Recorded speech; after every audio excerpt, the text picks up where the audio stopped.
right, another week in America, another shooting. Here, by the way, are the other shootings in the continental US in 2022. But this one has been the deadliest. This has been the third deadliest shooting at a school in US history.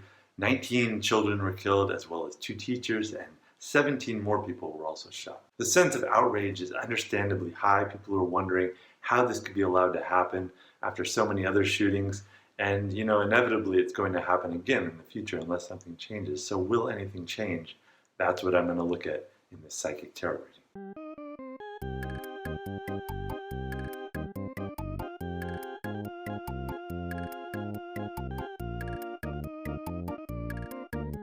You may remember the infamous interview from 2002 in which Michael Moore asked Charlton Heston, then president of the NRA, why this happens only in America. Why is it such a unique problem to America?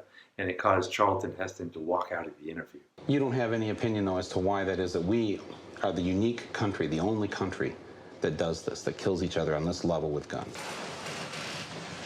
Well, history repeated itself with Ted Cruz playing the role of Charlton Heston, walking out on the same question. Why is this just an American problem? It is just an American problem, sir.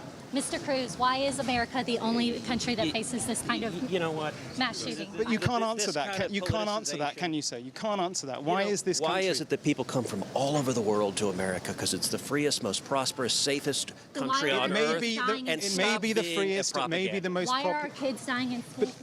It seems to be an interview-ending question, but it's a question we have to grapple with if we're to solve this problem and end this. What is it unique about the American situation that allows this to happen? I think whatever your politics, Democrat, Republican, Independent, whatever, everybody wants this to stop, but everybody has different ideas about how to do so. So I'm going to look at a few of the proposals that I've heard recently and see, is there any possibility of them happening to try to reduce these shootings. I'll look specifically to see if there's any chance of them being enacted in 2022. First, let's look at the process of getting a gun in the US. I've heard different suggestions relating to the background checks, having them be more comprehensive, having longer waiting periods.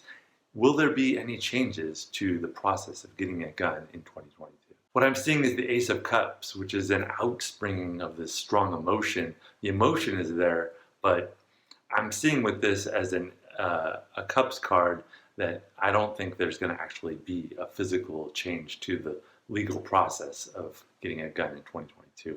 I think this is, Ace cards often will lead to change, but in and of themselves, they aren't the change. They're just like the beginning of that emotion. And it could lead to things down the line, but I don't see a big change in 2022. Next, I took a look at whether there might be some kind of a stricter limit on what kinds of weapons civilians are able to acquire. I've heard talk about calls for banning assault weapons and so on. The shooter in the Uvalde shooting, 18-year-old Salvador Ramos, was able to get an AR-15 semi-automatic rifle when just as he turned 18. So will there be any kind of limit on the types of weapons that civilians can acquire? So with this, I'm seeing the King of Cups. So again, a lot of very strong emotion behind this.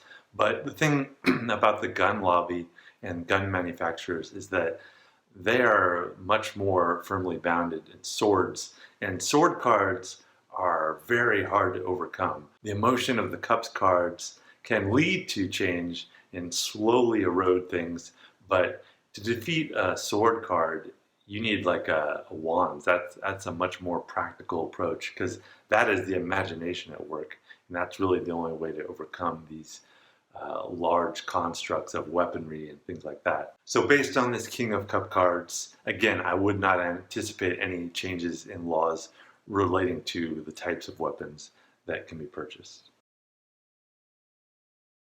Another suggestion that has been floated has been to limit the capacity of magazines, which would basically limit how long somebody can use one weapon and shoot it before they need to reload or change weapons. Will there be any change to the types of magazines available to the public? Now this is an interesting card, Temperance, which is all about restraint and limitation. So with this though, I'm not seeing necessarily a legal change. I'm seeing more of like manufacturers of these things responding to basically a public outcry against this. I don't think they're going to be forced to make the change, but I think when enough people comment and say like, hey, I'm a gun owner, but I don't need semi-automatic weapons, then gun manufacturers will more likely, it's kind of like cancel culture or boycotts in which people are responding, manufacturers are responding to what people are demanding and the market demands. But in connection with those other two cards and this temperance, I don't think it's going to go through legal channels.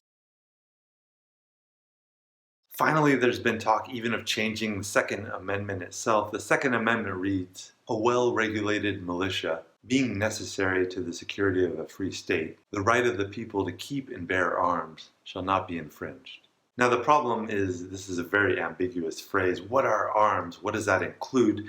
When they wrote this, there were no machine guns, for instance.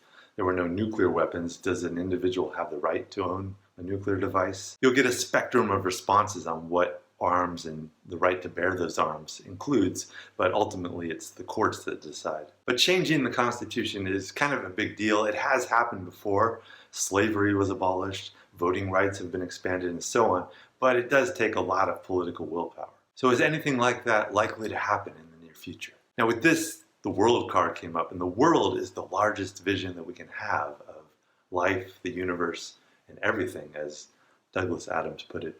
And in relation to the Second Amendment, I'm seeing this as the larger vision of humanity's development as individuals and collective organizations, which includes governments and things like that.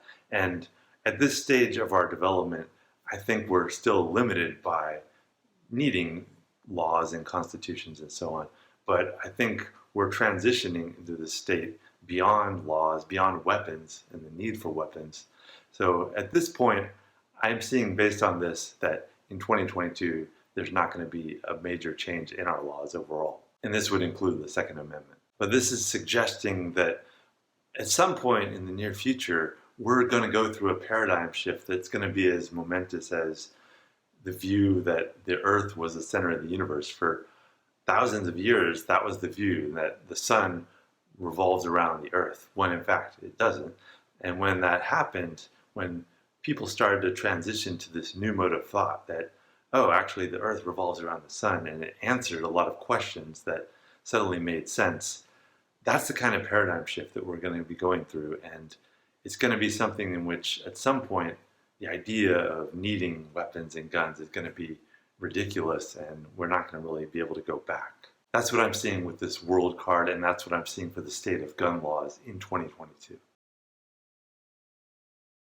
What are your suggestions for ending this? Be sure to leave comments and tear into the other commenters like the ravenous dogs you are, or the bots you are, in the comments below. Also comment with any topics you'd like me to do readings on in the future, and make sure you're subscribed with notifications on. You can also contact me directly for life coaching and tarot readings here, and I will see you in future videos. Bye.